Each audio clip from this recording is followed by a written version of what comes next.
All right, we're live. All Cool. right, how's it going, Zach? Well, how are you? Good to Good, be man. here. Good. Uh, yeah, so we had our discussion on politics a bit, Yep. and I platformed George Martin twice, and he Yes, tends to sir. be. I knew that, and that's why I like reactionarily unfollowed you. I was like, "Fuck it, I don't even want to look at George's face." Yeah, no, that's fair. I That was, understand yeah, he's a very controversial person, totally is. and Yeah. he says he's center. I think he's a little bit more right leaning than he says he is, but I would consider myself a little bit more center than he is. Okay. Um, but I do want to get the other perspective. That's why I wanted to have you on. I wanted to see Cool. like where maybe you agree with some of the stuff that him and I were talking about, or where you Sure. disagree. But to start, I want to see like where do you see yourself politically? I would say that objectively, I think I am pretty radical left. I refer to myself as being a bit more of a person who's willing to reach across the aisle and a centrist in many ways. I do think that a lot of leftism, and we'll get into this, especially when it comes to veganism, because I do think that a lot of leftists tend to be super egoic, super idealistic, and I think that that's damaging. I think that it limits a person from being open to something like veganism when you decide that you've already done enough, right? When you Yep. decide that you're already in the moral high ground, it's impossible for you to acknowledge something like speciesism. But I think generally I'm pretty far left on most issues. I do tend to be a little bit closer to the center, maybe even the right when it comes to foreign policy. No fan of Russia, no fan of Chinese espionage. Yeah. But when it comes to social services, environment, I tend to be pretty far on the left. One other issue that I might be more centrist on is just the American system. I'm a big believer in American institutions, but that probably sums it up. So would you say like you're kind of like a left wing populist? Absolutely, yeah. I Yeah. do think left wing economic populism is the future. I think that's the primary failure of the Democratic Party. Mhm. Yeah. And were you always this way? Did your like politics swing over time, or was this something that you kind of were consistent on? Yeah, I mean, I grew up in a pretty average liberal household. My father and mother both are academics. Growing up, I had uncles that are gay, and so a lot of these things were pretty formative for me growing up. Um, w- when I got to college, I was on track to join the Navy actually, Mhm. and I was trying to go to OCS, and so I knew that I needed to get a degree first. The problem is, if you want to join the military, going to college and studying political science is probably the worst thing that you can do. Um, and so, I mean, I went into college being probably an average liberal, you could say. I left college what you might call like a full-fledged anarchist. I went to California. I helped form an anarchist collective out in California, vegan anarchists actually, called Salute to the V. But as time went on, and especially in 2022, when Vladimir Putin decided to invade Ukraine, I was surrounded by a lot of Marxist Leninists at the time, Mhm. and seeing people do what I would consider a full-fledged shift from sort of economic populism and ideas like uh, eliminating private property or providing universal health care, which are fundamentally, I would consider to be things that benefit the average person. Seeing them shift almost entirely to blaming Ukraine. There's all these Nazis in Ukraine, right? That was pretty jarring for me to realize that a lot of these people are what I would consider to be actors, right? Yeah. They're not. They don't really have any desire to improve material conditions for the average person. They just want to shit on the West as much as possible. Yeah. Um, and that really was sort of one of those moments for me where it's like, huh, maybe I don't really identify with a specific group. Maybe I just kind of have these principles, and it transcends, you know, both sides, bad or whatever it is.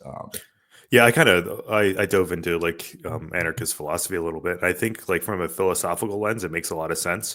But I Sure. think there's a lot of practical implications that it doesn't Yeah. take into play. Like Yeah. obviously, I think you need to have like something like a standing military and a law enforcement and an infrastructure in order to maintain a free society.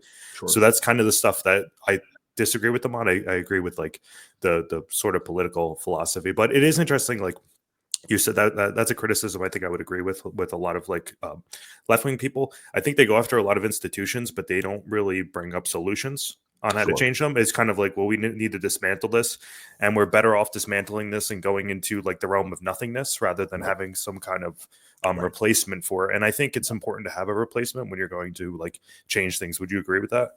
Absolutely. You need a plan. And I think that I couldn't agree with that more. I mean, I do think that there is this general sense of historically, right, the way that these institutions were set up.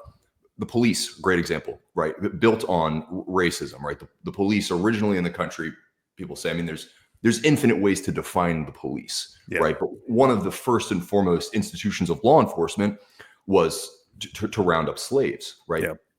Is that the reality today? Absolutely not. I think if you would, I spent a lot of time in West Baltimore, near where I grew up, and Yep.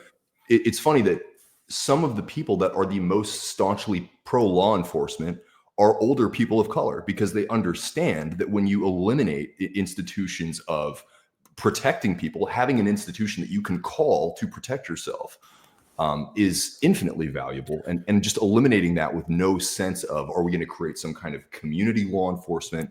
Yeah. Are we going to reform the way that law enforcement is trained? Right. But if we're just going to eliminate it, all of a sudden you're going to have the most marginalized people on the fringes of society that are the most at risk. And it's these white, the white leftists that have no solution to that.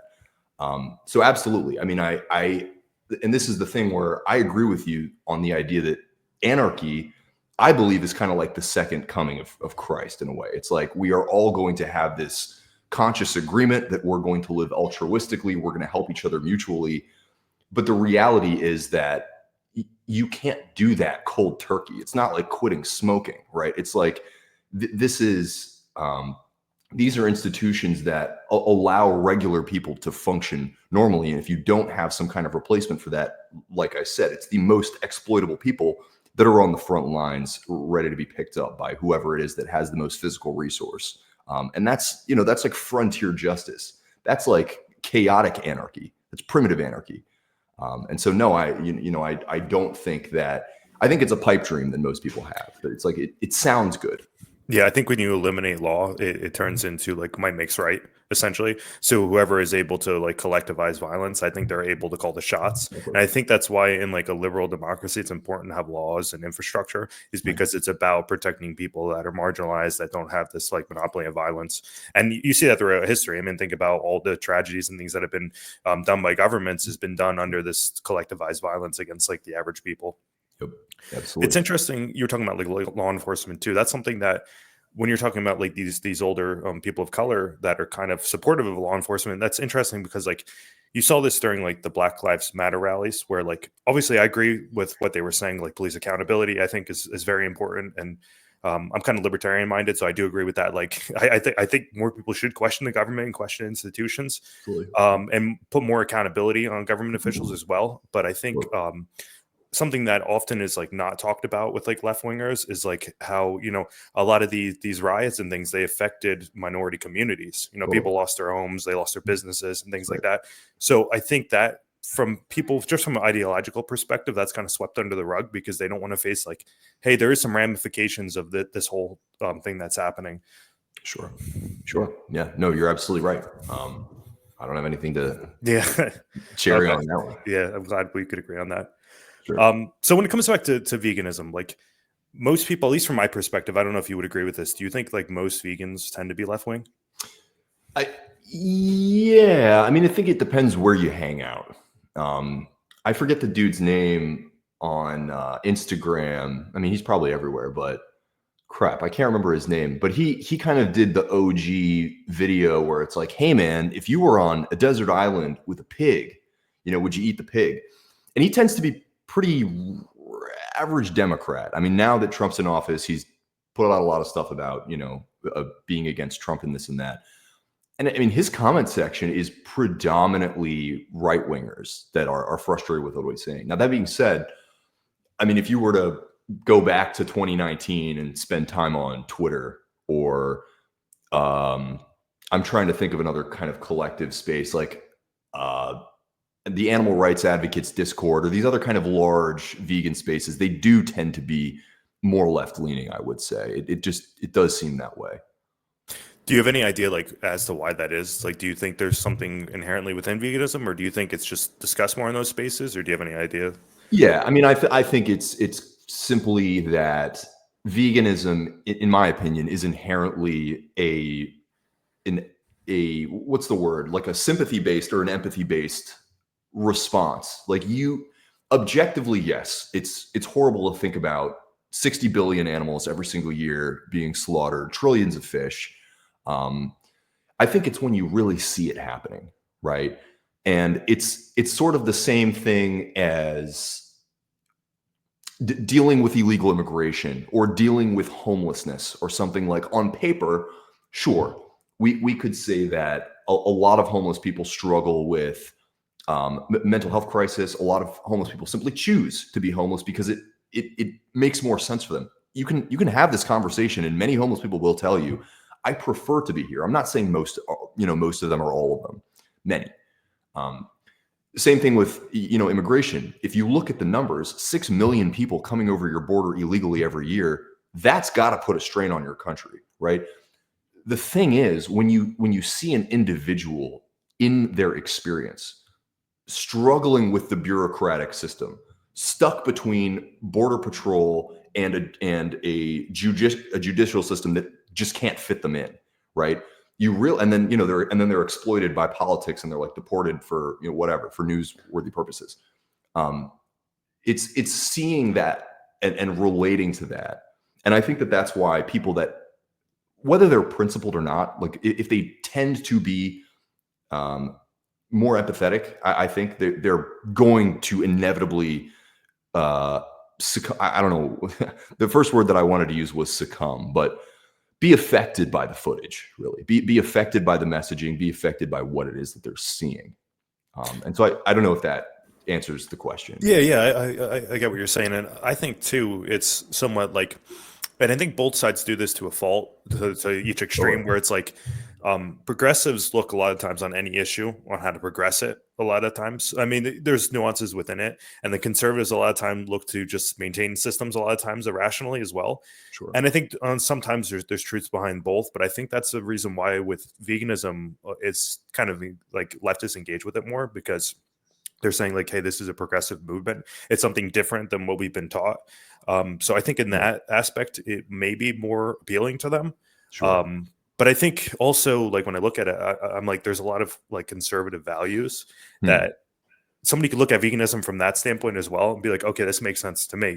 Like, for instance, let's look at like the amount of subsidies that go into these things. I mean, conservatives claim to be against like taxation and against all these big government, but then how much the animal ag is propped up by so much big government? It's crazy. Yeah, absolutely. Yeah.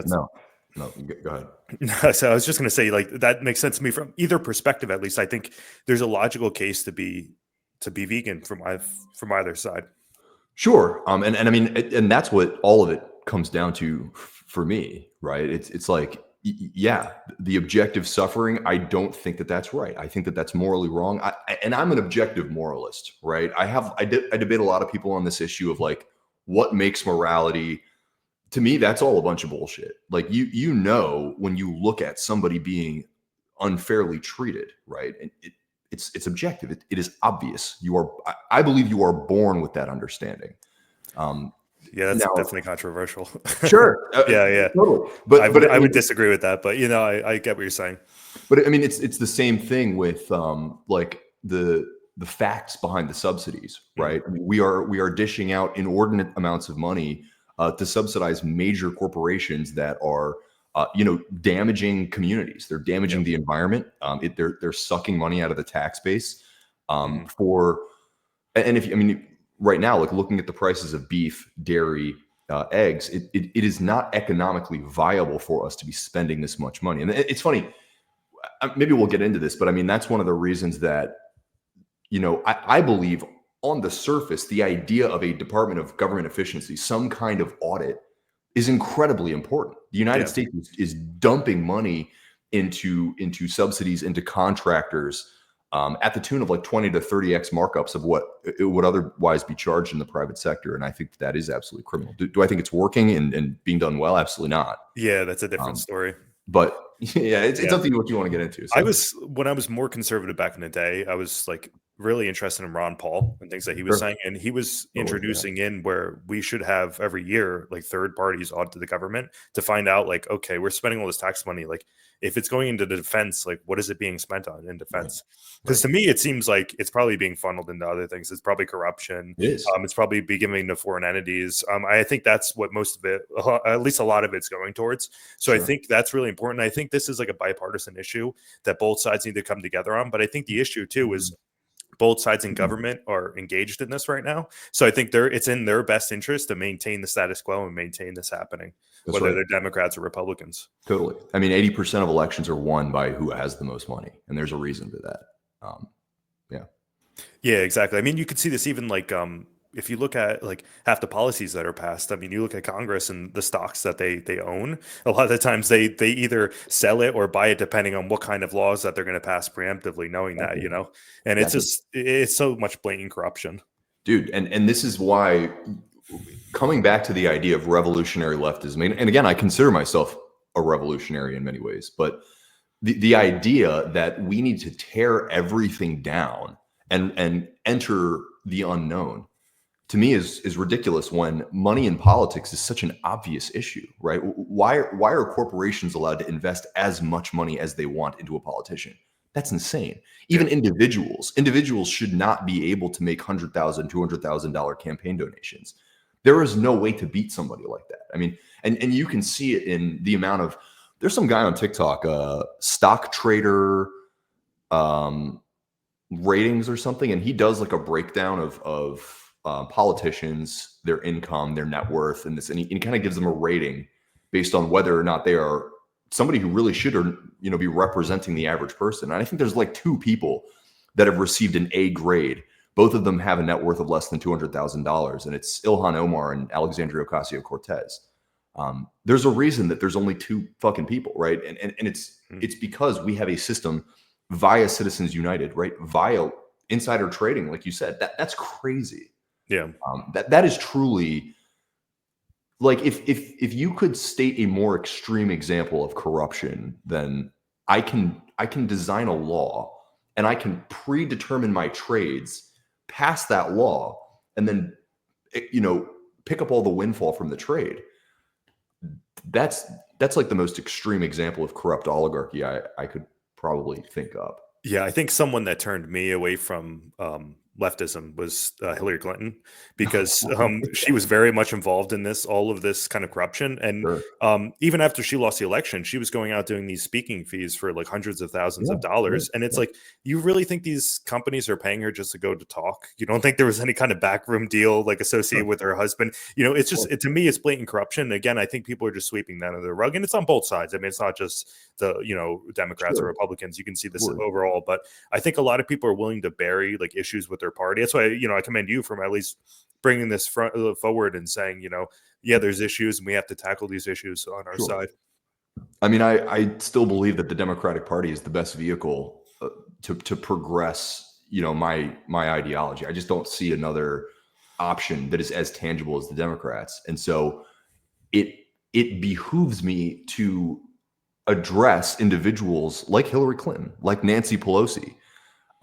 How is it that you're making $120,000 a year, but you're up $200 million in your service in Congress, right? Service is the key word. That's not service. That's self enrichment, right? And that's borderline criminal. And I do think that these kinds of things need to be addressed, both in terms of policy, but also just kicking these types of people to the curb, right? I believe we are in a constitutional crisis right now, and Nancy Pelosi is silent. Yeah, she's a leader in the party, and I think it's because money is the priority for all of these people, right? They might have some degree of principle, some degree of ideals, whether it's healthcare or making the marketplace more fair for small businesses. But at the end of the day, if you are going to shamelessly cozy up to corporations, that is your primary constituent, Yeah. right? And that's not, from a messaging perspective, whether I like you as a person, whether I agree with what you've done, you're bad for the image, Yeah. and you have to be dealt with. That's the bottom line. Yeah, for me, there's like a certain hard line where if politicians cross it, I just lose support for them, regardless of what side they're on. Like even when I was this past election, I was thinking about like, oh well, who am I going to vote for? Like Sure. I saw this stuff with January 6th with Trump, and for me, that just disqualified him all chances of me being able to vote for him. Because I think regardless of what side you're on, I think we have to support the rule of law, and I Totally. think we have to support the process that we have in favor. And even if I was like a hardcore conservative, I don't think I would subject my Sure. views to that, and just kind of discard my own things in order to get somebody I agree with on other things elected. Sure. I mean, and I think it's because you have political capital that you have to maintain, right? And I think that first and foremost, we should all be Americans, and right, and we should have a lot of pride in the system that we've built. I know a lot of people are frustrated because it's slow. I know a lot of people are frustrated because we have made a lot of really poor decisions over the last 70 years post World War II, especially foreign policy wise, that I think we should all be ashamed of, because that's accountability, right? But Yeah. I'm right there with you that, dude, of course, there's a million things I disagree with Donald Trump on. I think fundamentally Donald Trump's a grifter, right? How do you go from being a Democrat to like catering to the evangelical right? It's Yeah. because you're a grifter. And I think everybody should watch the movie The Apprentice. I just watched it the other night. Phenomenal movie, but it's a dramatic reenactment, of course, but it kind of explains how Donald Trump cultivated his rules for winning. Yeah. And that's all he cares about. He cares about winning. And I think that January 6th is the ultimate indication of a person who does not care about anything other than themselves. And that's incredibly dangerous, incredibly dangerous. I mean, Yeah. of course, I disagree with tons of right wingers, but it's funny that I find myself now predominantly listening to a podcast that is manned by Republicans. The Bulwark. Have you heard of the Bulwark? No, I haven't. A lot of the pundits on there. I mean, it was founded by Republicans, and I disagree with them on a lot of things. Like I do think that socially, I think you need to be socially progressive. That's just my position, that that's the way to lift the most people out of poverty and radically transform the economy. But if you don't care about maintaining a republic, the slide down from that is rapid.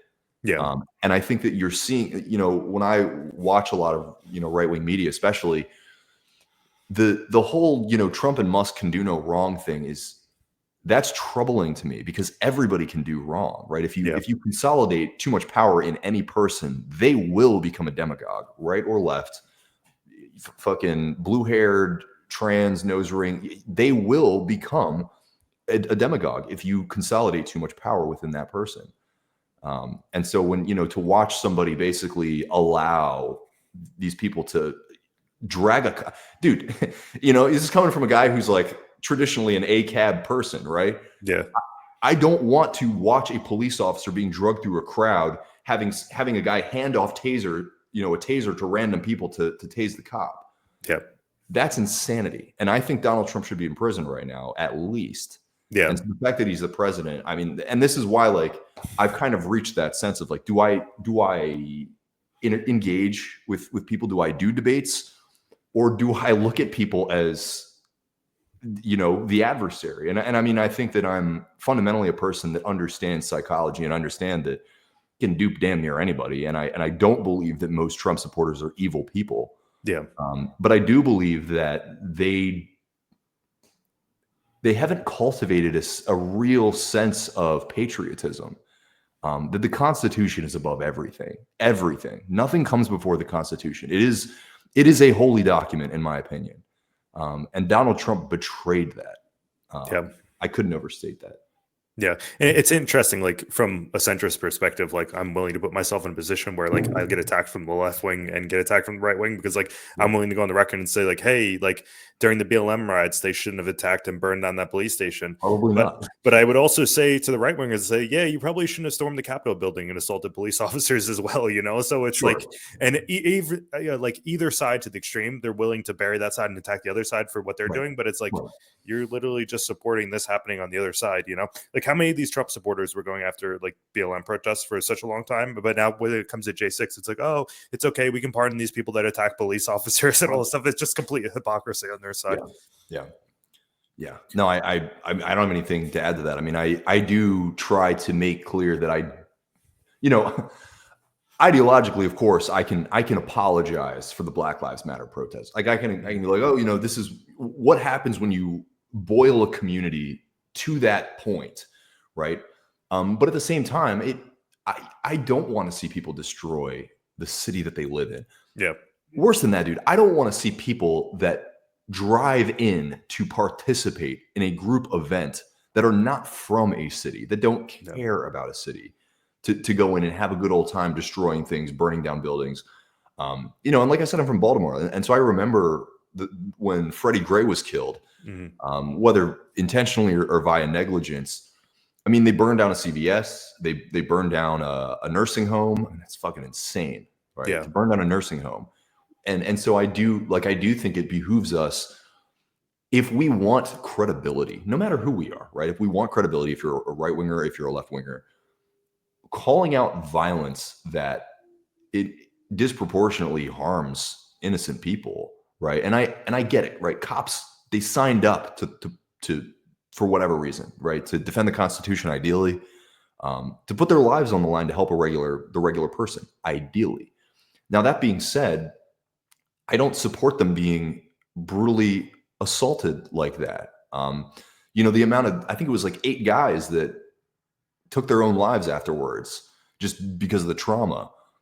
I don't support that at all, right? And the same thing is like if a bunch of during the BLM riots, if someone were to have drug cops like through the crowds and beat them up and stuff, it's like, well, maybe that's collateral damage, but it like a one-off experience like that, attacking somebody who is on the fringe, just out there on their own. And I participated in a good amount of protesting during 2020, and I remember very specifically one experience where we were going through the street, and it's like thousands of people. It's a lot, and tons of people, and incredibly hard to manage all of those people from like a public safety perspective.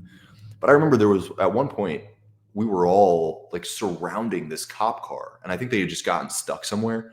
But it was these 2 women in this car, and I mean, they looked horrified.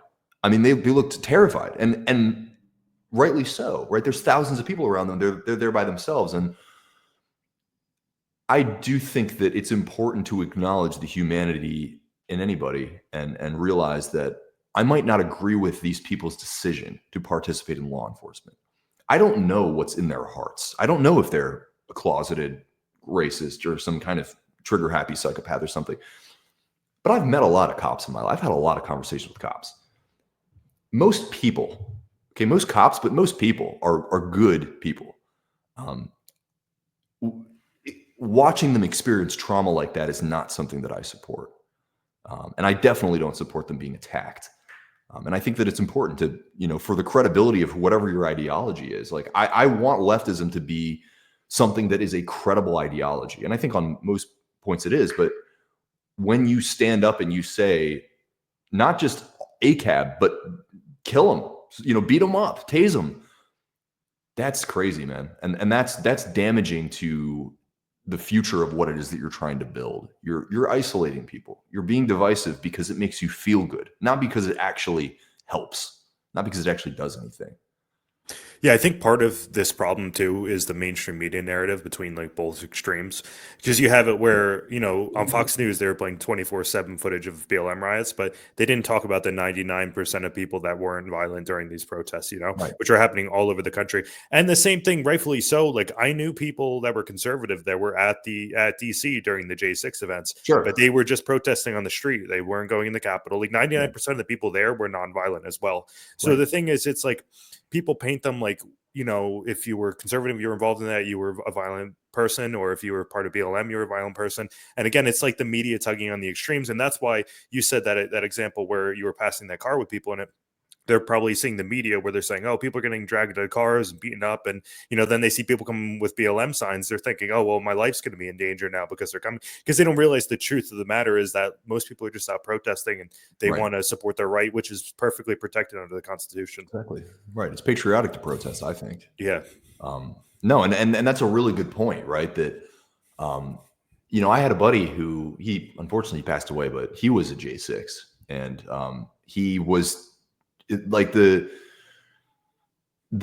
sense of shame that he had every time that was brought up was interesting to me, right? That because of what happened, he had nothing to do with it. I mean, like, I wish he had been more willing to educate himself and more willing to be like, look, I mean, it was a free and fair election. There's no evidence. I mean, the thing was brought to court 88 times. They lost every single, court case. Like 34 of those judges were Republicans. Half of them were appointed by Trump.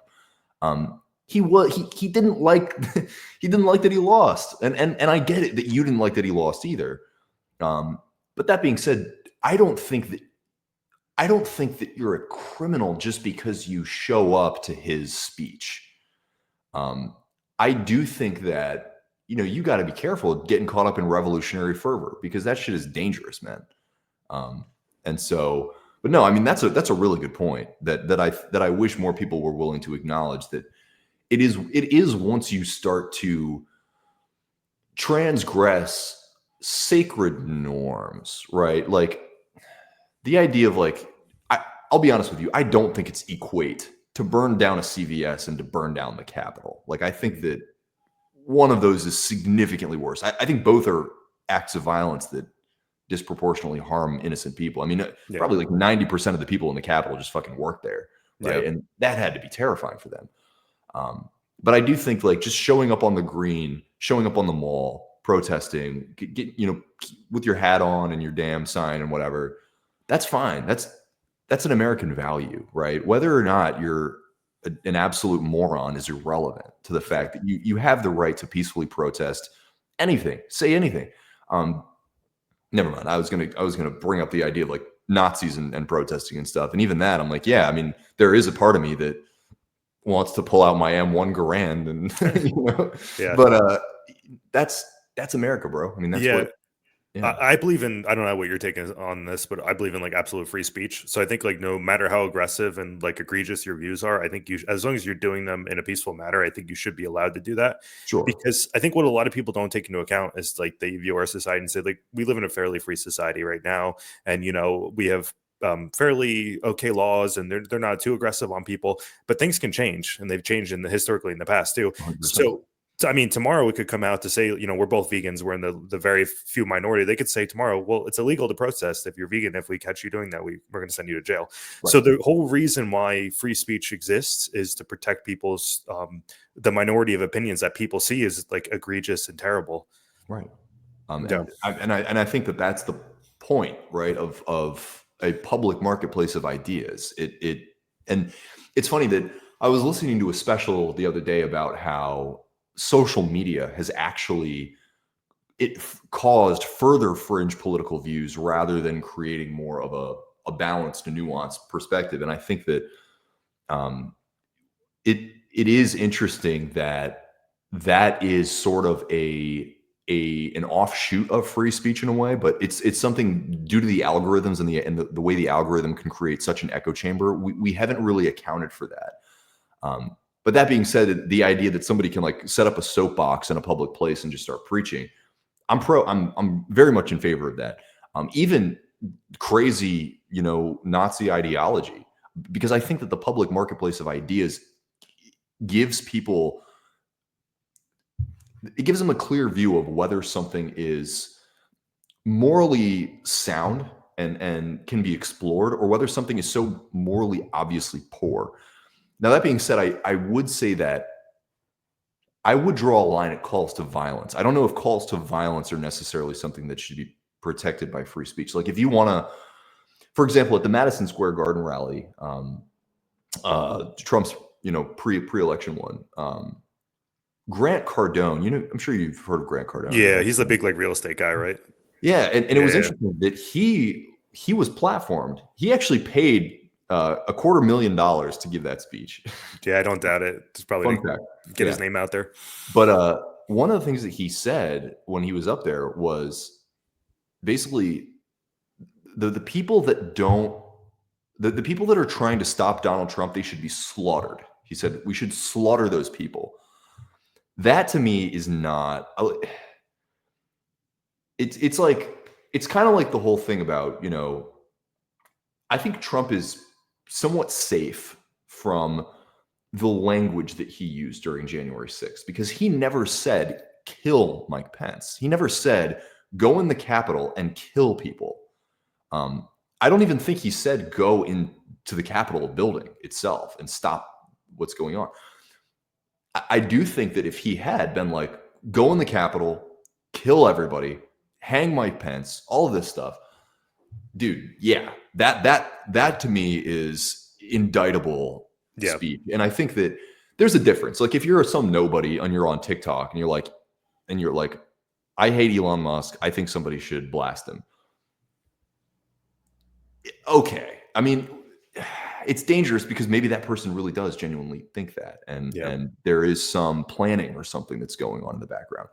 But I think it's a whole lot different when you have an audience. If you're like a Tucker Carlson or you're like a Hassan Abi or something, and you say to your audience, violence is important. And I think that's the difficult part, right? It's like, of course, I'm sure, is that illegal? I don't know. If you were to tell your audience, like, go do this thing, that's probably pretty fucking illegal. Yeah, it is. Yeah. Okay. Yeah, that would be a form of violence. And so, I mean, it's like, where's the line, right? If you're like, generally, we got to go blast all the billionaires, right? Versus we have to devise a plan to blast these people in this specific way. I mean, both of those situations to me are kind of like, I would probably err, honestly, more towards the side of like allowing people to have like more, I guess, I don't know, like maybe aggressive speech or whatever, as long as, like you said, it's not directly targeting somebody. Because I remember like years ago, I don't remember the actress's name, but she had like a severed head of Donald Trump. I don't know if you remember that. Yeah. What was her name? I don't remember. I know who you're talking about. I can't remember her name either. But I remember there's huge controversy over it, and then like I was like, yeah, that's really disgusting to have like anybody, no matter who it was, if it was Hillary Clinton or anybody, like I think it would be disgusting to do that. Right. But and even like another example is Ted Nugent had a picture of like Obama and Hillary Clinton. He was like shooting it with bows and stuff, and like, I think it's pretty egregious to do that, but do I think it should be illegal or we should use the threat of violence against somebody on that? I don't think so. Yeah, I think it's different than saying for him, go to his, the people that follow him and say, we should attack X person. I think that's completely different. Like devising a plan and going after somebody than having like free speech. Right. Versus like putting somebody's head on a pumpkin and shooting it with your AR. Like, that's not, everybody does that. Not going to lie. I do that pretty often. It's mostly just like weird pictures, but shit, I don't know. Yeah, man. No, I agree with you. And I think that, it's that to me is there is a reason that the First Amendment is the First Amendment, right? And it is because we devised our society off of that idea that you should be able to express yourself, that you should be able to feel safe with your ideas. And it's because, I mean, the United States is a colonization project in many ways, but a lot of people that came to the United States were fleeing persecution in other countries for these kinds of obscure reasons, religion, culture, right? And I think that's the heart of the United States, and I think that we have to strive to protect that. And so I think that's part of the reason that truth is so key, right? Because a lot of these things really are pretty nuanced, right? what is the difference between Grant Cardone saying we should slaughter all those people versus here is specifically how we should slaughter those people? Yeah. And I think that you arrive at these conclusions typically, pardon me, mostly because of misinformation, right? Yeah. And I think people are drummed up to have these opinions and drummed up to have these beliefs that ultimately aren't addressing the human being on the other side of the argument. Yeah. And I think that we as a society need to strive to do that and have more real conversations, because I mean, it's funny. I was in a TikTok live last night that was apparently a Democrat, and I had no idea the guy's a Democrat. I thought he was trolling, but the way that he policed his live, so much so that, it's like you join the live and, it's like, I'm only going to unmute you and I'm going to tell you, give me your name, give me where you live, give me your political affiliation. I'm going to like walk you through all these qualifications that I can use to make sure that you're presenting the proper information in the way that I want it in my platform. And it was funny that, like, at first I thought, like, I kind of came on and maybe it was my fault, like trolling him a little bit, but he had to make sure that you said exactly what he wanted you to say, or else you were kicked off. Right. And it was like, I went back and like later on, I went back through his page and I'm like, bro, I voted the same as this guy. I share most of his opinions, but he's so terrified of having a free marketplace, and he has to police everybody such that he's creating the perception that Democrats are weak. Democrats are pro-censorship. Democrats hate having any kind of antithetical ideas being platformed in the same space because they can't deal with them. And in a way, that is misinformation as well, right? When you totally bleach the space such that nobody else can share anything that even allows you to rebut against them. How the fuck are we supposed to disseminate any of this information if everybody that has a platform is strictly controlling everything that is presented? None of it's real. None of it's accurate. And I think that that's a major problem. Yeah. Two of my favorite, like, I guess you would say like liberal commentators would be like Destiny and Sam Harris. And the reason I like both of them is because they'll sit across the table from like a conservative or maybe a really religious person, and they're willing to debate these ideas, because I think it's so important to get that out there. Because if somebody is on the opposite side of the aisle, you have to discuss these things with them in order to bring them onto your side of the aisle. But I think there's sort of a thing. I see it more so in the left-wing space, but it's not. The right does it as well to an extent, where it's like push people out if they don't have the same agreement as you. So, and I think that's counterproductive, because that's why you get these conspiracy theories and stuff where people are like, well, I was banned from this organization, so clearly they're hiding something and I'm telling the truth. And, you know, it just like lets these things propagate. And I think that's the problem. Like, Destiny even went on and he debated Nick Fuentes on stuff too as well, you know, and like you can't get more controversial than that. But I think it's important, because if his audience is listening to that, at least they're hearing a different side of the perspective. It's not like, oh, well, I'm being canceled, you know, by all this giant conspiracy that's against me. Right. And it's funny that Nick Fuentes just, I think yesterday, came out and condemned Steve Bannon for chucking up the Sieg Heil at CPAC. And it was like, dude, you got to wonder if Destiny or, you know, whoever else, I think Dean Withers also debated Nick Fuentes at one point. He did, yeah. If these kind of guys just didn't engage with this dude at all, right?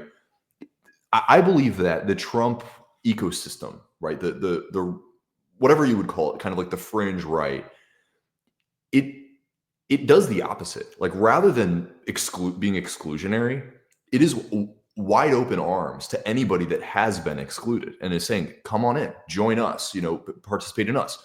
How do you have people like Tulsi Gabbard, RFK in the Trump administration? It is because they were excluded by their own, you know, ideological counterparts. And it was because they had one or two or three ideas that were considered to be too far fetched. And of course, I mean, I vehemently disagree with both of them on many things, but do I think that pushing them into the Trump ecosystem is solving that problem? Absolutely not. I think that that's doing the exact opposite.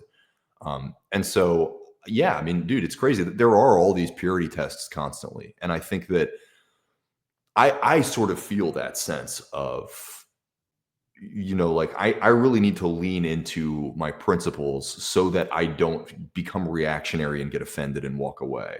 And I think that I'm lucky because I came into, when I first became a vegan back in 2017, one of the first places I ended up was Twitter. And vegan Twitter is a cesspool of purity tests, constant, like, don't use the word idiot. If you, I remember I said something and then I took accountability and I was like, I'm an idiot. And they were like, oh, you're like, so now you're just going to be straight up ableist. I'm like, you got to be fucking kidding me, dude. Like, it gets a whole lot worse. The kinds of things that I say are a whole lot worse than that. I'm being pretty clean on here, but it was because I was in that space and I got slammed with so much, like, you're white, you're straight, which is that's not true, but just the constant, disregarding of who you are based on your identity. It did lead me to, sympathize with a lot of right-wing points of like, oh, okay, like, I guess you kind of can use a person's, white identity to discredit their opinion. I guess you kind of can use a person being male to discredit their opinion. I guess there really are people out here that want to dumb everything down to this because they don't want to actually get into the substance of the debate. Yeah. That is, dude. And I think that that's probably a big part of the reason that the election went the way that it did. And I've had a lot of conversations in the weeks since, talking to, white dudes around my age or whatever, a little older, 20s, 30s, maybe early 40s. And a lot of them had that sentiment of like, I'm not being represented. And I try to logic with them a little bit. Like, what do you mean? Policy wise, where are you not being represented? But it's the language. It's the vibe that comes from the left of, and it's funny to me that's like, we're not even doing anything substantially to help marginalized people. We're just fucking, we're what's the word? We're just like speaking to them. We're messaging to them. We're not actually helping them. So it's like, we're not going to help anybody, but we're going to message to the most marginalized people. And thereby the people that haven't had that experience of doing like the anti-racist work within themselves or really acknowledging the history of where a lot of people of color have come from. All they see is like, hey, white man bad. And it's like, well, shit, I'm a white man. Like, what am I supposed to do? I would say that's one of the biggest things right now where the left is like shooting themselves in the foot, so to speak, because I think that a lot of like this like hyper woke stuff where it's like, thought policing your speech. I think people are starting to see this, like, because, you have the average voters are really voting for their wallets, most anything else. People are concerned about feeding their kids. Right. They're concerned, like you said, healthcare, buying a home, all this stuff. But then they're being told, well, if you don't agree with this, you're a bigot or you're against something. So like something I discussed with George Martin recently, we're having a discussion about was very nuanced issue was like trans women being involved in women's sports. Sure. And I understand that there's nuanced perspectives on that when it comes to like inclusion or it comes to like, women feel like they're losing their side. So like when you have an issue like this, I think there's a lot, it's very nuanced and we have to listen to all the sides and we have to get everybody's perspectives in it. But it's like now with a lot of left-wing people, if you say like, well, maybe we shouldn't add like biological men in the Olympics. Oh, you're a transphobe, you're a bigot, you're all this. So it's like insane to me where it's like, we can't even discuss these ideas. It's just like, we're just going to kick people out and, discredit them for that. Right. Yeah. I mean, that's a great point. I mean, I think I see it from both sides. Like, I do think that the trans issue has been sort of used as a scapegoat, I think, in a lot of ways. Like 0.03% of the population is trans. And Absolutely. That's doubled from, 10 years before it was like 0.5%. Yeah. And I mean, I think it's the same as like the rates of homosexuality over the years. It's like, why do they dramatically spike in the 90s and early 2000s and then they plateau it again? Mm-hmm. Well, because people are comfortable being openly homosexual. Mm-hmm. I think it's the same thing with trans. Like, I don't see the epidemic. Now, that being said, I do think that there is a degree of social, what's the word that I want? It's kind of like social isolationism where we pursue a marginal identity to find community. And especially with a lot of younger white people, I see that of like, well, fuck, I'm not marginalized in this way. Like, I don't have the generational trauma or lack of financial resource that comes with being black or being, indigenous or something like that. Yeah. And so I'm going to go find my label, right? I think there are plenty of people like that. But that being said, I don't think that that's most of them. I think that's probably a small minority of even the smallest minority that we're talking about. And I think that the sports thing is an interesting one because I haven't seen anybody approach like an objectively good solution, right? It's Yeah. like, are trans people in sports or not, right? If you're a trans woman, you can't be in women's sports, or you can be in, it's either or. Yeah. To me, it's like, well, if this population is going to continue to grow because of social acceptance, or maybe not, now that, we kind of have a backlash against, wokeness. Yeah. Right. The society is kind of swinging back the other direction. Mm-hmm. But I do think it's kind of like, well, eventually there are going to be more trans people in society. Yeah. What do you do? Do you just exclude them from sports altogether? Mm-hmm. I think that my solution would be ranked brackets. My solution would just be brackets that are ranked based on skill. And does that mean that biological men will be at the top? Of course it does. Yeah. But it does also mean that we no longer have to create excuses for why certain people are where they are. Yeah. Do I think Leah Thomas should have won the butterfly in that one Olympics? Probably not, dude. That's not like, because there are some, and I know a lot of leftists would freaking crucify me for saying this, but there are plenty of people that are opportunists. There are plenty of people that will do anything to be the best. Mm-hmm. And if that means, transitioning in some way, I'm sure there are some people that would do that. Do I think Leah Thomas did that specifically? I don't know about that. But I do think that overall, this debate is never going to go away until there is a solution that is final. Well, like shit, final solution is a horrible thing to say. Yeah. But, that there's a comprehensive solution that doesn't allow for this kind of debate that it's like not that constructive for trans people, and it's kind of exclusionary for the people that are participating in the sport, that all of a sudden there's a person in the fucking bracket that's like, 5 times more capable than they are, and there's nothing they can do about it. Yeah. And I think too, the thing with this is the difficult part of this is like, you can see like, okay, maybe there's women that are concerned about that are losing their records or this or that. But there's also going to be an element of people that are just hateful that are also going to join that movement and say, oh yeah, I'm just concerned about this from that, but they are actually just transphobic and they don't like trans people. So I think it's tough because when you have an issue like this, or even like anything that's involving like racism, like you're going to get an element of people, maybe they're pushing back on like DEI or something because they don't agree with it. But then there's also going to be an element in those people where it's like these people are just straight up racist as well. So I think that's the difficult part, is like it's hard to differentiate between like general criticism and somebody that's just doing it based on wanting to exclude somebody or go against them. Right. Yeah, and I mean, I think this is where we all have this sort of entitlement to opinions and to policy approaches. I studied, like I said, political science in college. And one of the things that I've sort of realized over the last few years is that statecraft is the least respected skill of damn near any quote unquote profession, right? Why does every American want somebody who's not a politician to lead them?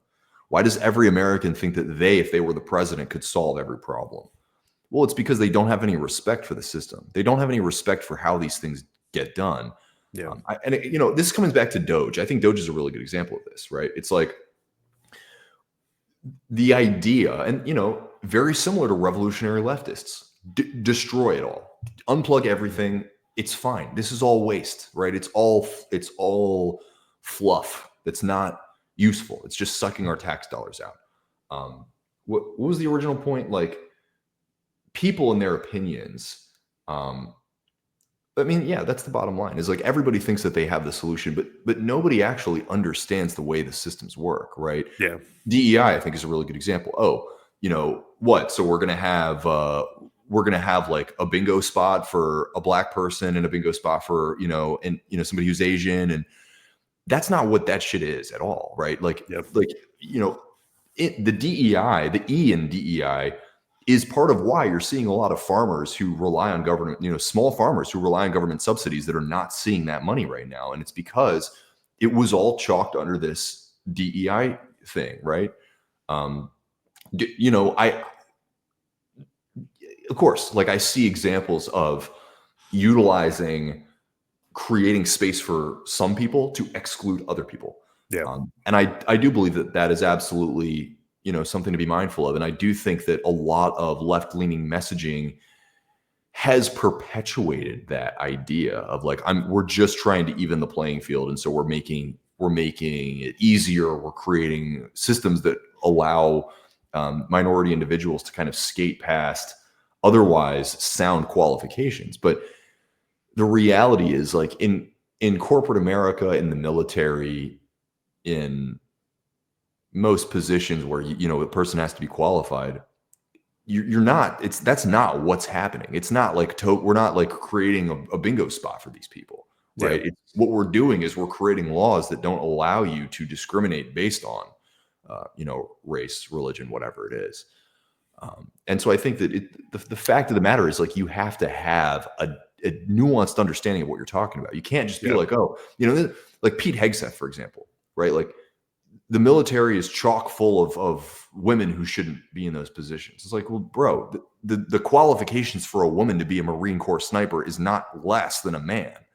And so you have to be an expert on these things. Yeah. Just having an opinion is not a qualification for expertise. Yeah, and they still do hold those positions, like you're saying. Like I know Navy SEALs, like there have been women that have tried to get in the Navy SEALs, but they're not able to beat the records just because biologically it's difficult for them to do that. Correct. And you're right, they're not really pushing these things where people think they're lowering the standards dramatically to bring people in, and I don't see that as like, you know, something that's actually going on. Yeah, it's not But credible. the thing with DEI from like a business perspective is I do understand it to some extent because say you own like a bank, right, and you're giving loans out to customers, it is good to have somebody there, for instance, that is a person of color. So if somebody comes in that's a person of color, they have somebody that they can kind of empathize with Good and point. be like, okay, well, this person kind of understands, and it makes somebody feel more comfortable and maybe wants to take their business there as well. So I understand that from a business perspective. If there is some kind of case that I'm not aware of where they're choosing somebody that's way less unqualified over somebody else, then yeah, I would be totally against that. Right. But I don't know if that is the case. That might be something that just like people are kind of forcing out.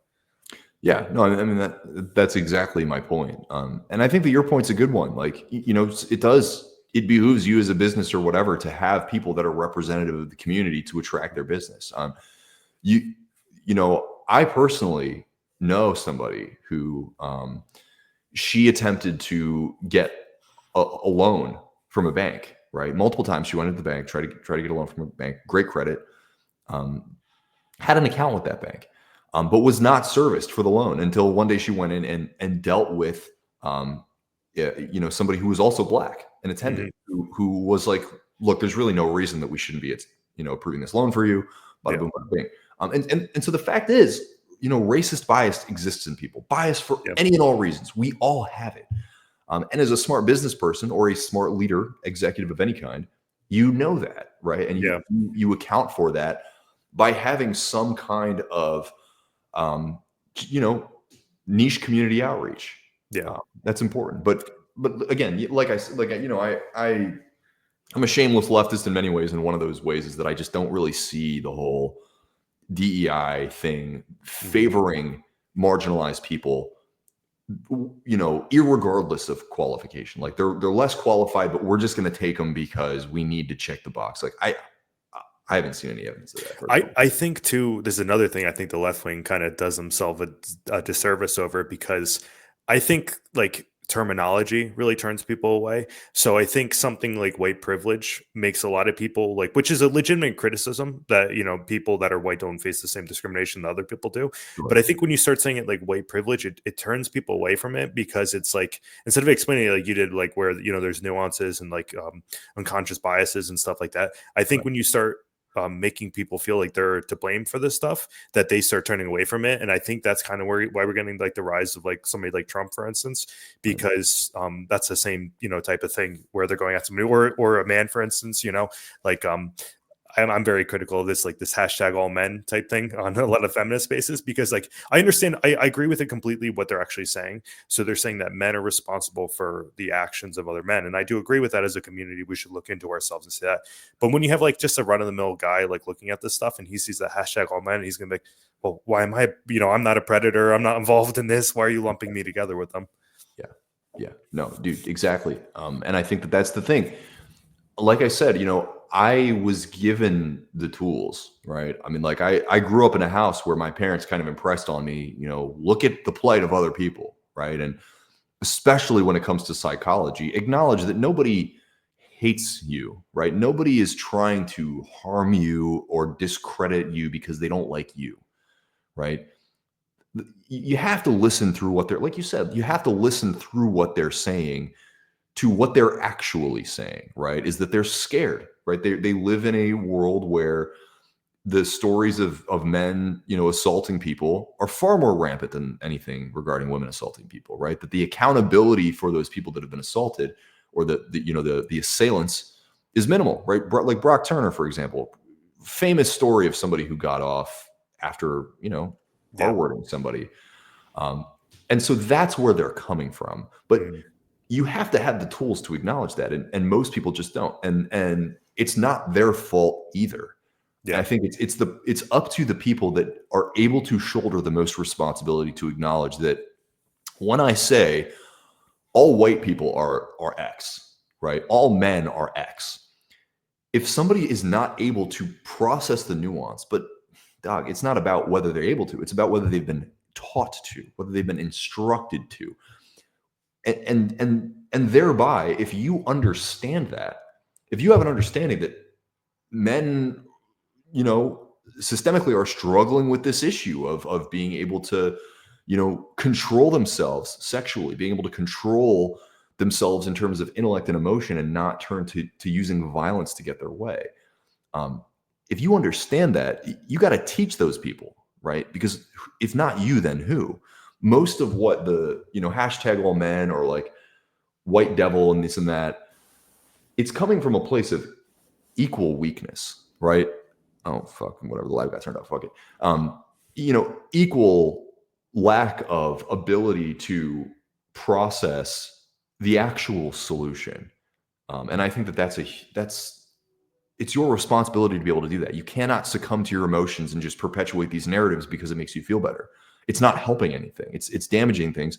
And again, this is, if anybody's listening to this, I will impress upon them the amount of conversations that I have had with Trump supporters post-election, that 90% of them, or at least 90% of the young guys, like, within our age bracket, especially white guys, right? It's just that they were like, everybody hates me. The left hates me.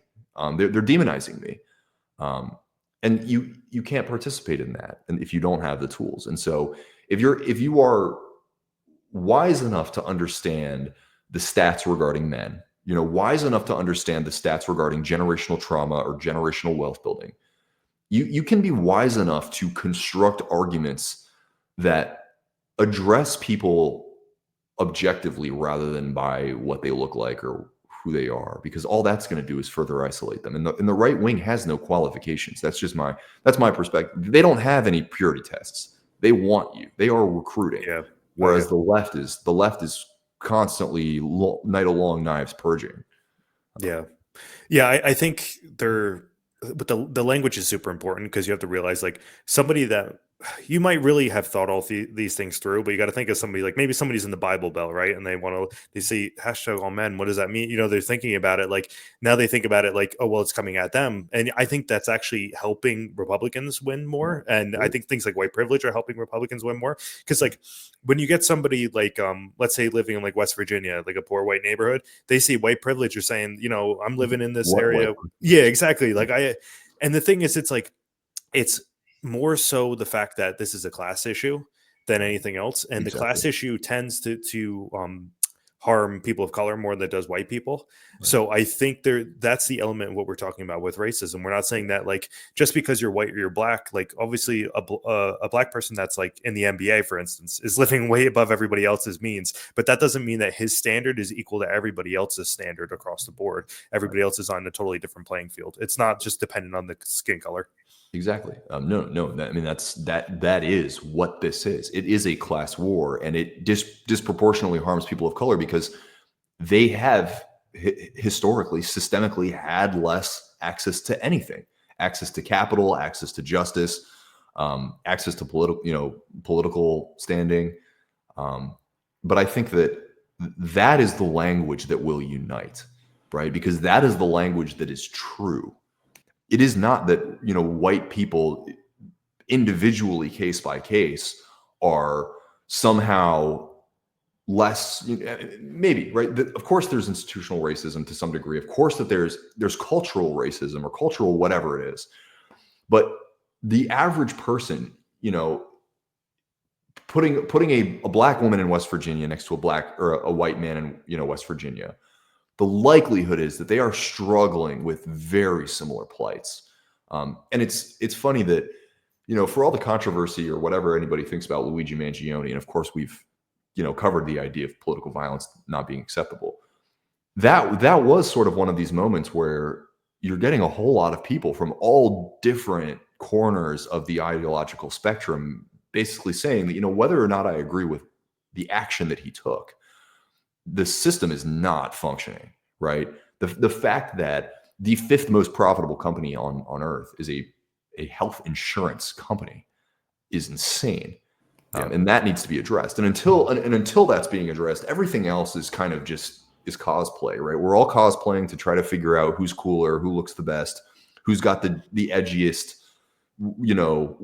costume, whole identity or whatever it is. But we're avoiding the reality, which comes back to the beginning of this conversation, that most politicians are bought and paid for, and right or left, it's all a charade because it's all representative of the corporate elites.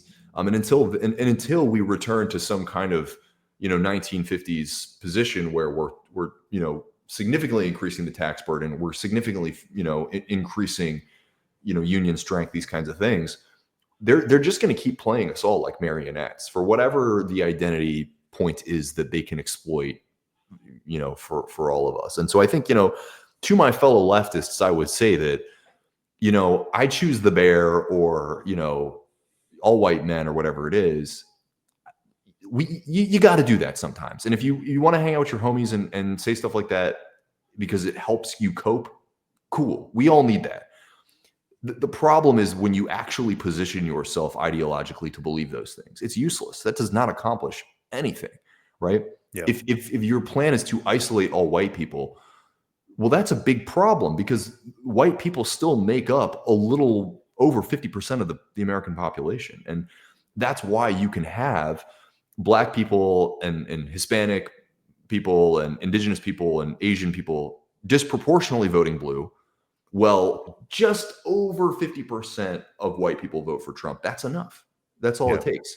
And again, like, it's not even just that. Like, a lot of young men, both Black and Hispanic, that I've talked to over the last few weeks, they're going right too. Yeah. And I think it's the same thing. It's that wages aren't changing, salaries aren't changing, homes are becoming more unaffordable, and the left is consistently fighting these purity tests, right? Yeah. And on top of that, for those people, they want to tokenize the shit out of those guys, right? They want to use those guys as examples of whatever it is, why the right is bad, why republicanism is bad, and it's because they don't care about minorities. But do you actually care about minorities beyond lip service? And I think that a lot of young men are seeing through that, and they're just like, this isn't real, bro. Yeah, I think like whether it comes down to like something as small as like TikTok lives, or it comes down to like mainstream media, or even like TikTok in general, I think these super divisive things draw attention to them. Yeah. So I think when somebody does a TikTok live, like how many views do you think it would have? Be like white people have unconscious bias and we need to think about this. And, it's like, okay, hashtag all white people or something, and then Yeah. you're going to get 500 people in that live to look at that. And it's the same thing with mainstream media. I mean, Fox News is going to be like, well, they're trying to turn your kids gay or something, something extreme isn't true, and it's just like, that's what kind of fuels this. And I think big business like TikTok too, they make money off of the sides going at each other. So I think that's why this goes. And I don't think it's going to stop until individual people get together and say like, hey, just because my mailman voted for Trump, it doesn't make him a Nazi. It's like, he's just somebody that has a different perspective than me. And I think that's just kind of lost to people now. And it's just ridiculous to me. And it's terrifying too, because like we live in neighborhoods where we all live together. And we are, most people will share this same sentiment. It's like, I'm not connecting with my neighbors as much. I am not even going outside as much. I am not having genuine interactions with somebody at the cash register or, the clerk at whatever it is. And it's because we've so desensitized ourselves to human interaction in pursuit of radical ideological change in society that we believe our neighbors are standing against us to get. Yeah. And it's funny that, when you actually have deep conversations with people, a lot of people will put up the charade at first, right? They have the wall set up of like, I'm going to be kind of a jackass to you, or I'm going to kind of be dismissive of your ideas. But if you stick with people long enough and have a genuine conversation, you'd be surprised how close most people are on most of the issues. Like, I think that most of the problems in the United States are fairly no-brainer, right? Yeah. I mean, I have yet to encounter anyone who thinks that Citizens United should remain standing, or insider trading should be, legal. Nobody thinks that. But it's because we have these more fringe ideas. And of course, I'm more critical of the right on this. Like, I do think that the trans thing is a non-issue. And I do think like climate change is a serious problem that we're all fucked if we don't solve that. But again, coming back to the DEI stuff, the race stuff, the left is just as bad on many of these things, that we're ignoring major systemic changes that we all agree on in favor of fighting it, shooting it out with each other over some, really simple, more or less ambiguous character trait. Yeah. Yeah. Yeah. And to bring this kind of back to veganism a little bit, something I've seen prevalent in the community, and something that I brought up with George Martin again, was like this idea where if you are not like a left-wing activist, you can't be a vegan. So I was like interested to see like what's your perspective on it. Like, do you think like if somebody's a Trump supporter, do you think they could be part of the vegan community? Do you think it's like a separate thing, or like what's your opinion on that? No, I think like I've been guilty of using that kind of rhetoric before, of like, oh, you think that illegal immigrants should be forcefully deported. Like, you're not vegan because you don't care about humans. I mean, I do think that if you were openly like pro cannibalism and you're just like, what's that little like meme sound where the woman's like, kill everybody, advocate for cannibalism, legalize nuclear bombs. Like, if that's your position, probably not very vegan. Dude, there are plenty of vegans who just like, they hate humans.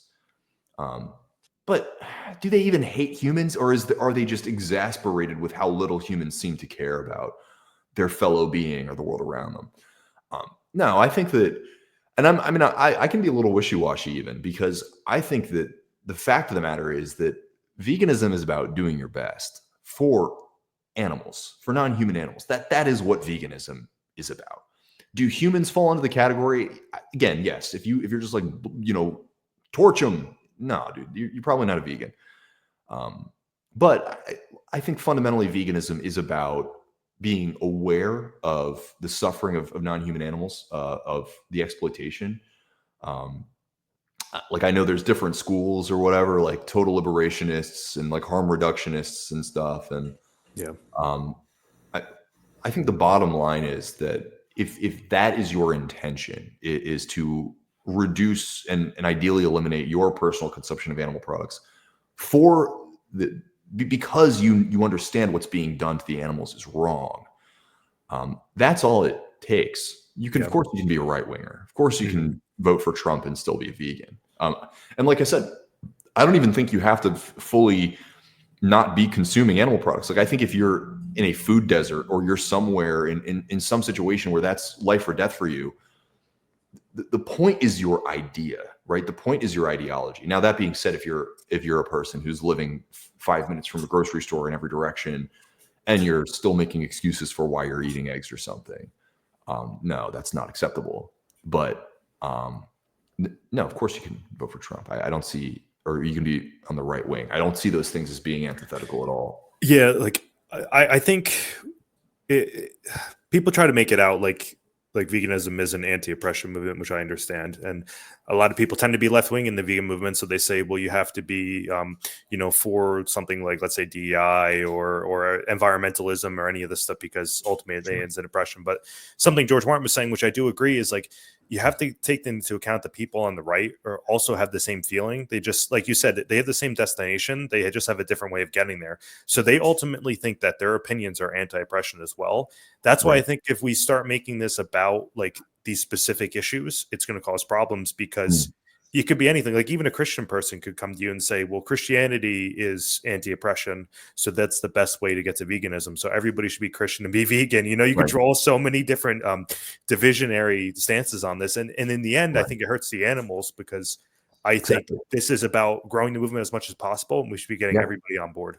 That's exactly it. Like, you playing purity politics is such a conceited approach, when it's, at the end of the day, frankly, you need as many people doing their best, right? Not even perfection. And that's the problem, is like, when you pursue perfection and you set up all these qualifications, there are animals sitting in stockades that are dying because you chose to make somebody feel like they weren't perfect, and thereby, like, what's even the point? Why even be vegan at all?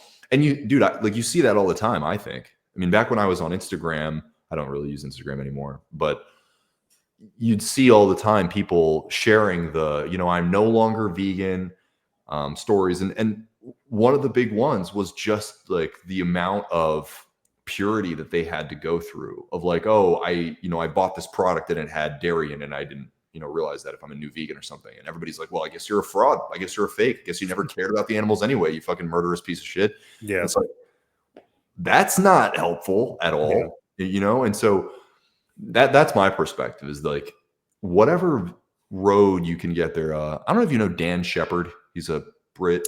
I do know him. Yeah, he's on TikTok. But he said that to me once, where he was like, all roads lead to veganism. Whatever route you can get somebody started on, that's the key. Plant the seed and move on. But don't sit there and obsess over the plant and wonder, when's it going to grow? When's it going to be perfect? Oh God, why did it do this? Again, most of that's like egoic kind of self-aggrandizement and desiring for you to be the main part of the story, rather than shrinking that number, taking that 60 billion down. That's all I care about. Yeah. And with any other movement, you would probably have the same feeling too, I would assume. Because, like, if, let's say, you're an environmentalist movement or anti-racist movement, like, if somebody was a Trump supporter, even if you think it's like personally inconsistent, if somebody showed up and they were a Trump supporter and they said, yeah, I'm here to march against racism, like, I don't think that you would push them away, and say, oh, well, you voted for the candidate that's opposite of me, so you can't partake in this movement for anti-racism, Right. So I think it's just about treating this equally, and just saying that, like, let's get everybody on board. Let's get Christians on board, Trump supporters, leftists, people in the fitness community, like you and I, like, we need everybody on board. So I think that's important. But that segues into my next question is, so being a leftist, how do we get more leftists in the veganism, since most of them are not? I think it's the willing. I think with everybody, you have to isolate them from their echo chamber. I think you can't try to shoot it out with these people in big groups, where it's so easy to lean back on your kind of comfortable thought process. And like I said, I do think a lot of leftists are sort of at that place where they believe that they are at the top of the moral hierarchy, and they've like done it all, right? I acknowledge the disenfranchisement of people of color. I acknowledge the land grab against indigenous people, and we're on stolen land and all this stuff. I've done it. I've done all of it. And so thereby, it's, what's the word that I want? You're trivializing me to try to get me to acknowledge animals, right? There's no such thing as speciesism. I don't have any room left for speciesism. And so maybe part of it's like, what's the word? Like empathetic fatigue or compassion fatigue, I think. But I think more of it is just, it's purity. Like I found this space where I'm doing enough to be on the right side and everybody else is the bad guy. And so there's just not any room left to learn about these kinds of things. And so I think that for most leftists, it really is just going to come down to creating personal connection. It's a hard question to answer though, because I am one of those people who believes it takes all types. Like if you're, going into the McDonald's and dumping fake blood on the floor and then holding up a sign and screaming a bunch of things, I do think that there's a space for that. I do think that is important to some degree. It's not as much my style. And I used to do that a lot. I used to do protests like that a lot. Now I've just found that it, at least for me, and I hate coming back to feeling, but it feels like I'm getting more done when I have a real conversation with an individual. And I think that the best example of this that I can come up with is there's a video where Earthling Ed is doing some, maybe he's like doing an anonymous for the voiceless cube at some point. But there's a guy that comes up, and this was during 2020, and he comes up and he's basically like, how can you be talking about this when Black people are being offed by cops? And like, the situation for Black people in the United States is so bad. How could you be talking about this other thing? And Earthling, after some kind of shouting, right? He like did his shouting. Earthling Ed just kind of listened to him. And then he had, he asked him the question of like, well, do you think if a child was raised to believe that animals should be treated with the utmost respect, right? That they're not something that you can exploit and use and do whatever you want with. Do you think that child would have a larger capacity for empathy for other human beings? Probably, of course, right? And so it's like, these things are, I believe, and I guess Earthling Ed was kind of positing this, was like, all of these movements are adjacent to each other, right? I mean, every single one of them overlaps in a way, right? The idea, and I know a lot of people, this is a controversial idea that like all oppression is interconnected or whatever it is, but I think on a fundamental level, that's kind of what it comes down to, is just drawing it out for people. And if you can have that individual interaction with them and just, I mean, this is a skill for anybody in any instance of practicing being calm, practicing listening. These are the kinds of things that create in the other person a sense that they are being respected. And if you give them respect, most people have a desire to reciprocate that respect. And something like veganism, to me, is so objectively obvious. And this is where I'm a little bit unwielding, is that I use the term moral objectivism to kind of create outgroups, right? To like basically put somebody in a position where it's like, well, if I'm not being morally objective, then I'm being crazy.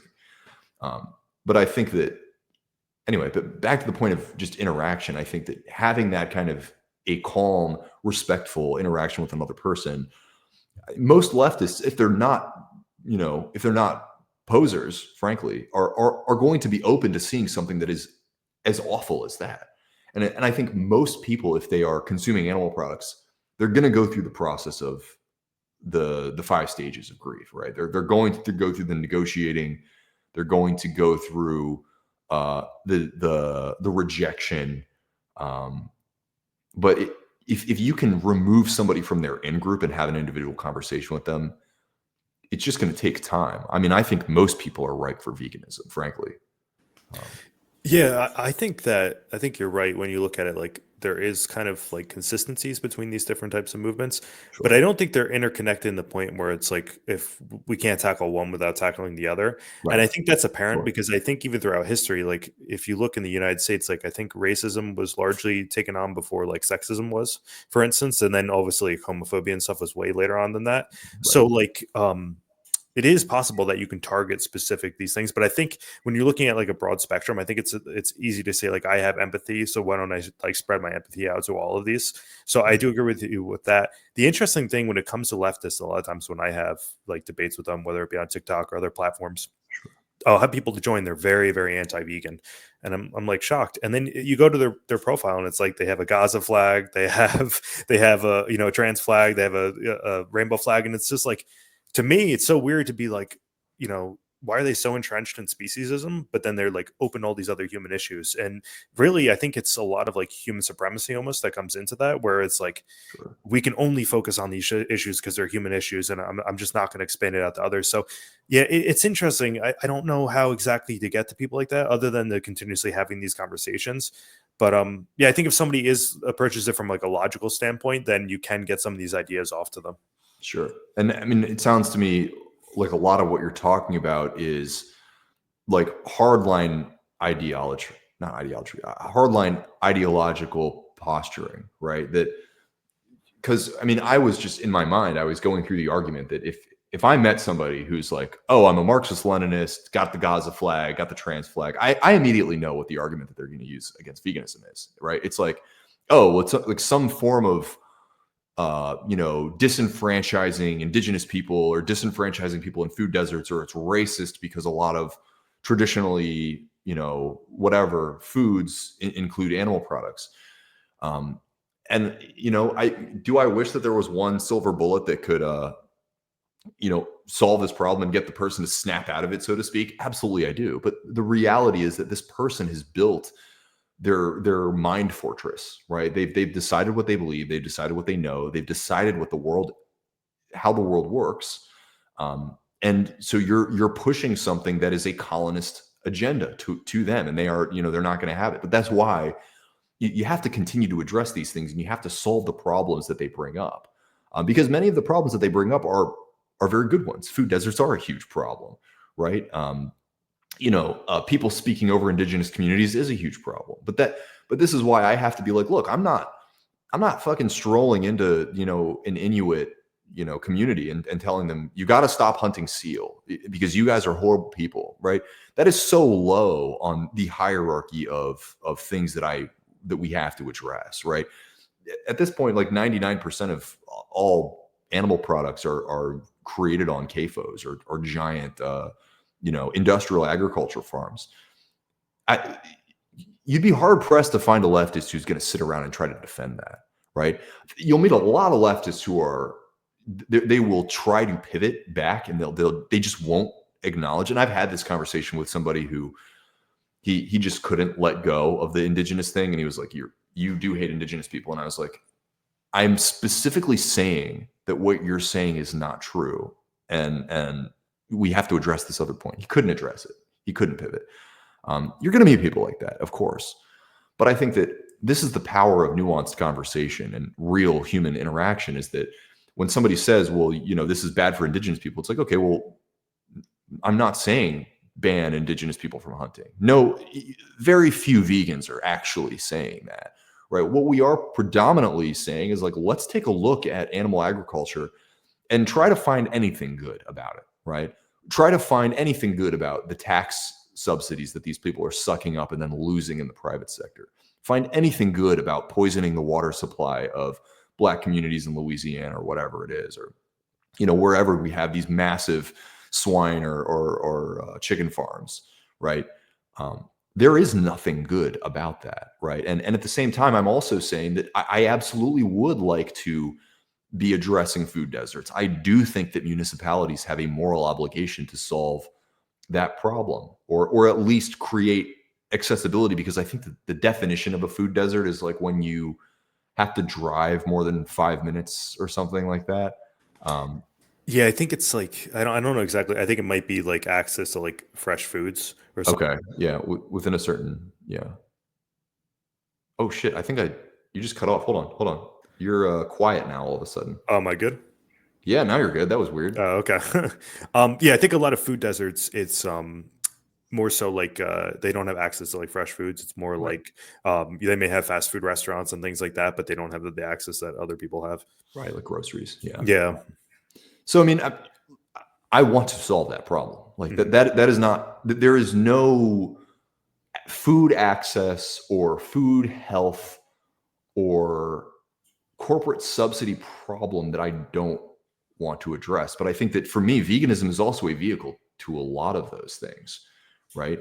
What would happen if a population was, they went to their representatives and said, like, we need to do something about this community's lack of access to fresh food, right?